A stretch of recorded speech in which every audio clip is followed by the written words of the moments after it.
Les questions liées aux blessures émotionnelles et à la guérison intérieure occupent aujourd'hui une place importante dans notre société.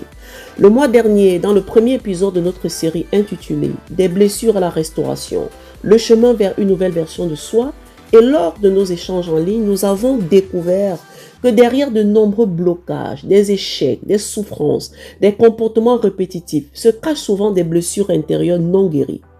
Aujourd'hui, nous entrons dans une nouvelle étape de ce parcours. La première phase de la restauration qui est celle de la libération et de la guérison de nos blessures intérieures. Cette phase sera suivie d'une deuxième consacrée à la reconstruction, puis d'une troisième orientée vers la protection et le maintien de cette restauration. Les solutions de guérison sont nombreuses aujourd'hui. La psychanalyse, la psychologie, le développement personnel, le coaching, les thérapies diverses ou alors les approches spirituelles alternatives. Chacune propose une compréhension de la souffrance humaine et parfois un chemin vers la guérison. Face à cette multitude d'approches, une question se pose. Comment le chrétien peut-il discerner la bonne approche de guérison intérieure sans compromettre sa foi?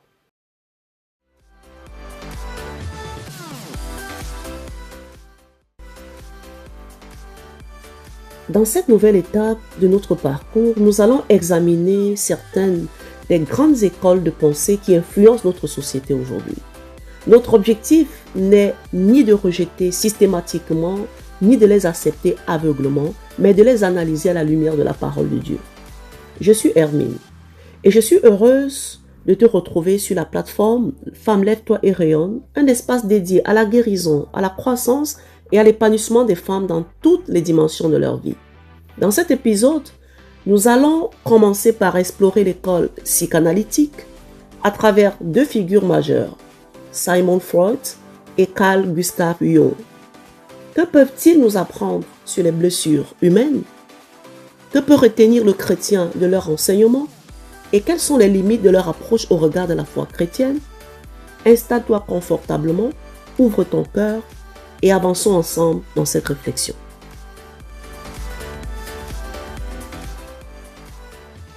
Qu'est-ce que Freud et Jung apportent à la compréhension de la souffrance humaine? La psychanalyse est née avec Sigmund Freud et a profondément influencé notre manière de comprendre les blessures émotionnelles. Freud a mis en lumière une idée aujourd'hui largement répandue. Notre passé, et particulièrement notre enfance, influence notre vie adulte. Selon lui, certaines expériences douloureuses peuvent être refoulées dans l'inconscient tout en continuant à affecter nos comportements, nos émotions et notre relation. Cette observation rejoint en partie ce que nous constatons au quotidien. Une personne ayant grandi dans le rejet peut développer une faible estime d'elle-même. Une autre ayant grandi dans l'abandon peut éprouver des difficultés à faire confiance ou à s'attacher aux autres. La Bible elle-même reconnaît que les souffrances du passé peuvent marquer profondément une personne. David d'ailleurs exprime à plusieurs reprises dans les psaumes ses blessures, ses angoisses et même ses détresses devant Dieu. Freud a donc eu le mérite d'attirer l'attention sur l'importance des blessures intérieures. Toutefois, sa vision présente une limite importante pour le chrétien. Ne croyant pas en Dieu, il expliquait les souffrances humaines uniquement par des mécanismes psychologiques. Or, si l'analyse peut aider à comprendre certaines blessures, la Bible enseigne que la véritable guérison vient de Dieu, qui est le médecin de nos âmes. Carl Gustav Jung, quant à lui, d'abord disciple de Freud, a développé une approche différente. Il s'est davantage intéressé à la dimension spirituelle de l'être humain. Il a souligné que l'homme ne vit pas seulement de réalités matérielles ou psychologiques, mais qu'il recherche également un sens à son existence. Sur ce point, son observation rejoint l'enseignement biblique selon lequel Dieu a placé dans le cœur de l'homme le désir de l'éternité. Cependant, Jung s'éloigne de la foi chrétienne lorsqu'il présente Dieu comme un symbole ou une réalité intérieure parmi tant d'autres. Pour lui, les différentes religions expriment une même quête spirituelle. La Bible enseigne au contraire que Dieu est une personne réelle, vivante et souveraine, et que Jésus-Christ est l'unique chemin vers le Père. Ainsi, Freud et Jung apportent des éclairages utiles sur les blessures humaines et la recherche du sens. Le chrétien peut reconnaître la pertinence de certaines de leurs observations tout en gardant comme référence ultime la parole de Dieu et l'œuvre de Jésus-Christ pour la guérison et la restauration de l'être humain. Ce que le chrétien peut retenir de la psychanalyse. Comme pour toute connaissance humaine, le chrétien est appelé à exercer son discernement. L'apôtre Paul nous exhorte d'ailleurs dans 1 Thessaloniciens 5, verset 21. Examinez toutes choses, retenez ce qui est bon. Parmi les éléments que le chrétien peut retenir de la psychanalyse, il y a d'abord l'idée que notre histoire personnelle influence notre présent. Nos expériences, nos blessures et notre éducation laissent des traces qui peuvent affecter notre manière de penser, d'aimer et de réagir. Le chrétien peut également retenir l'importance de ne pas ignorer ses souffrances intérieures. Reconnaître ses blessures, ses peurs et ses fragilités n'est pas un manque de foi. Au contraire, c'est souvent le premier pas vers la guérison. Enfin, la psychanalyse nous rappelle que certains comportements se répètent parce qu'ils sont profondément enracinés en nous.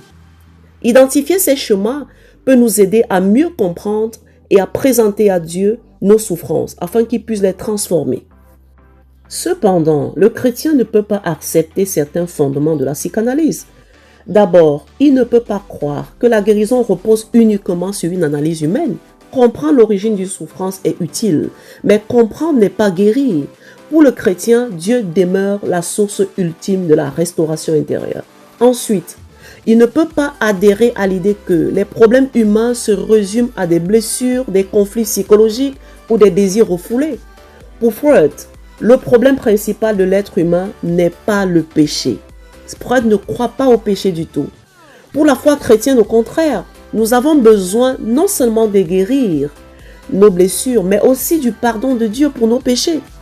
Enfin, le chrétien ne peut pas accepter une spiritualité qui place Jésus-Christ au même niveau que d'autres voies spirituelles ou qui le réduit à un simple symbole. La foi chrétienne affirme que Jésus-Christ est le Sauveur et que le véritable Sauveur ou la véritable restauration passe par une relation vivante avec le Christ. En résumé, le chrétien peut utiliser certains outils d'observation et de compréhension proposés par la psychanalyse, mais il les soumet toujours à la lumière de la parole de Dieu. L'objectif n'est pas seulement de comprendre ses blessures, mais de recevoir la guérison, la liberté et la restauration que Dieu offre en Jésus-Christ à ses enfants.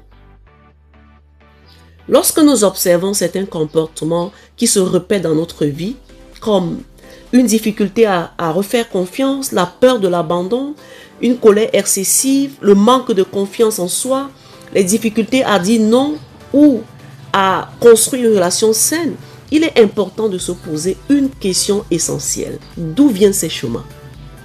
La première origine possible de ces chemins est que ce soit, n'est-ce pas, une blessure personnelle. Il s'agit d'une souffrance qui est vécue directement dans notre histoire. Il peut s'agir d'un rejet, d'une humiliation, d'un abandon, d'un manque d'amour ou de toute autre expérience douloureuse vécue durant notre enfance ou à une autre période de notre vie. Ces événements peuvent laisser des traces profondes et influencer nos réactions bien des années plus tard. La Bible reconnaît cette réalité. David déclare d'ailleurs « Mon père et ma mère m'abandonnent, mais l'Éternel me recueillera. » Dieu connaît nos blessures et il désire les guérir. Comme le rappelle le psaume 147 au verset 3, il guérit ceux qui ont le cœur brisé et il pense leurs blessures.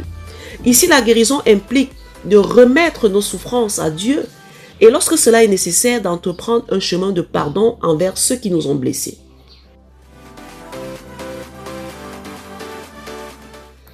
La seconde origine possible est que ces chemins découlent d'un héritage familial. Certaines attitudes, violences, peurs, colère ou autres difficultés semblent se répéter d'une génération à l'autre. On observe parfois les mêmes conflits, les mêmes dépendances ou alors les mêmes difficultés dans les relations dans plusieurs membres d'une même famille. La Bible reconnaît cette réalité lorsqu'elle évoque dans le livre d'Exode au chapitre 20 les conséquences du péché qui peuvent affecter plusieurs générations. Toutefois, elle précise clairement que chaque personne demeure responsable de ses choix. Car dans Ézéchiel 18, 20, Dieu déclare le Fils ne portera plus l'iniquité du Père. Autrement dit, personne n'est condamné à répéter les erreurs ou à subir les jugements dus aux fautes de ses ancêtres. En Jésus-Christ, nous avons la liberté. Nous sommes libérés de tout héritage négatif. Comme l'affirme Galates 3 au verset 13, Christ nous a rachetés de la malédiction de la loi. La grâce de Dieu est donc plus puissante que tout cycle ou tout chemin transmis au sein d'une famille. Cette distinction est très importante car elle nous aide à mieux comprendre nos combats et à prier avec plus de précision. Si une souffrance est liée à une blessure personnelle, nous demandons à Dieu de guérir ce souvenir et de restaurer notre cœur. Si elle est liée à un schéma familial, nous lui demandons de briser ce cycle et de nous aider à construire une nouvelle histoire. Car Christ, rappelons-nous, nous a rachetés de la malédiction de la loi. Dans tous les cas, le chrétien n'est pas condamné à répéter indéfinitivement les chemins de son passé ou les chemins de sa famille. En Jésus-Christ, il est une nouvelle création. Comme il le dit dans 2 Corinthiens 5,17, les choses anciennes sont passées, voici toute chose redevient nouvelle. Voilà notre expérience et le fondement de notre guérison.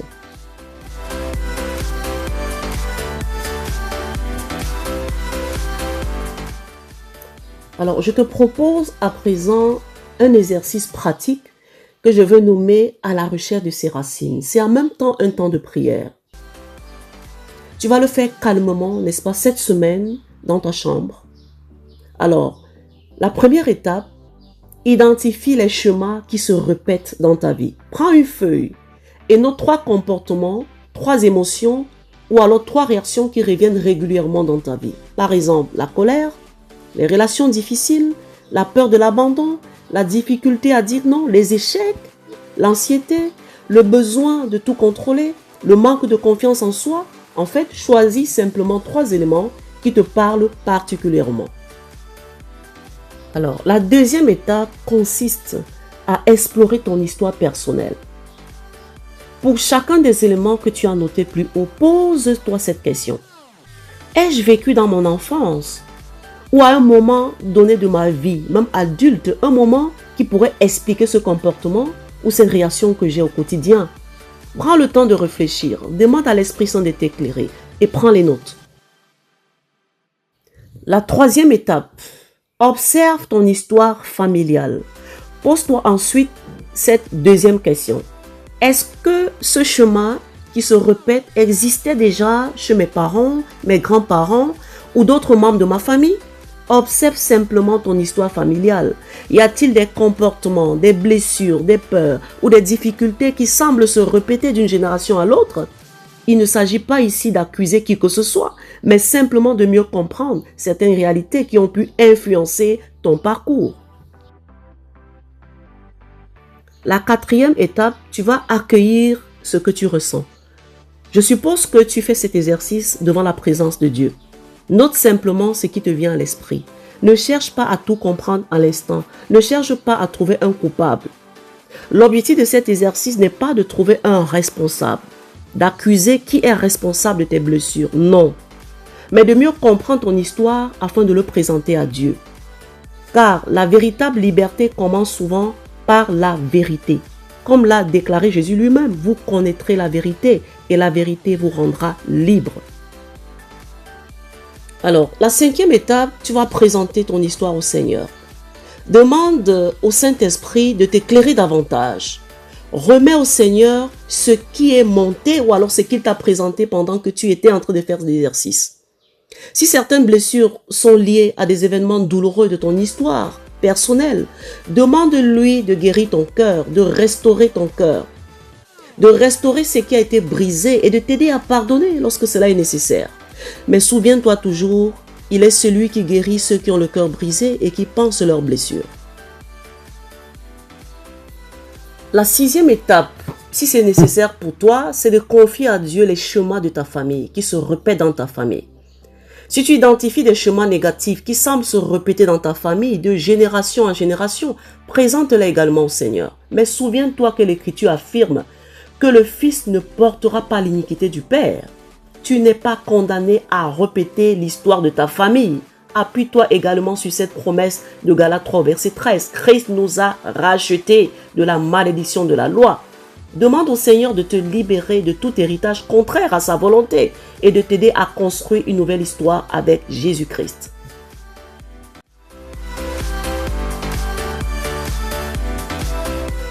Alors pour conclure, l'école psychanalytique apporte une contribution importante à la compréhension de la souffrance humaine. Elle nous rappelle que notre passé, notre enfance et certaines expériences douloureuses peuvent influencer profondément notre présent. Sur ce point, le chrétien peut reconnaître une part de vérité, car la Bible elle-même ne nie pas les blessures du cœur, ni même ses conséquences. Cependant, la psychanalyse s'arrête là où l'évangile commence. Elle peut aider à identifier certaines blessures, mais elle ne peut pas offrir la guérison profonde que Dieu promet à ses enfants. Là où Freud et Jung cherchent des réponses dans l'analyse de l'être humain, la foi chrétienne nous conduit vers celui qui connaît parfaitement nos cœurs et qui a le pouvoir de le restaurer. Le chrétien peut donc retenir certains outils d'observation et de compréhension de soi, tout en les soumettant toujours à la lumière de la parole de Dieu. Car comprendre une blessure n'est pas encore être en liberté. La véritable restauration se trouve en Jésus-Christ, celui qui guérit les cœurs brisés, relève ceux qui sont tombés et donne une expérience nouvelle. Si le Fils vous a affranchi, vous serez réellement libre. Jean 8, verset 36. Cette semaine, je t'encourage à prendre le temps de faire l'exercice proposé, de présenter ton histoire au Seigneur et de lui demander son éclairage. Il connaît les blessures que tu portes et que personne ne peut voir. Les combats que personne ne comprend et les fardeaux que tu portes depuis longtemps. Rien n'est caché à ses yeux et rien n'est trop difficile pour lui. Dans notre prochain épisode, nous poursuivrons notre exploration des grandes écoles de pensée qui influencent notre vision de la guérison intérieure. Nous nous intéresserons à l'école humaniste et au développement personnel afin de discerner là encore ce qui est compatible avec la foi chrétienne et ce qui mérite d'être examiné avec prudence. D'ici là, que la paix de Dieu garde ton cœur et tes pensées en Jésus-Christ. Lève-toi, refuse de rester prisonnier de ton passé. Tu n'es pas défini par tes blessures. Refuse de laisser tes blessures écrire le reste de ton histoire. Lève-toi et rayonne.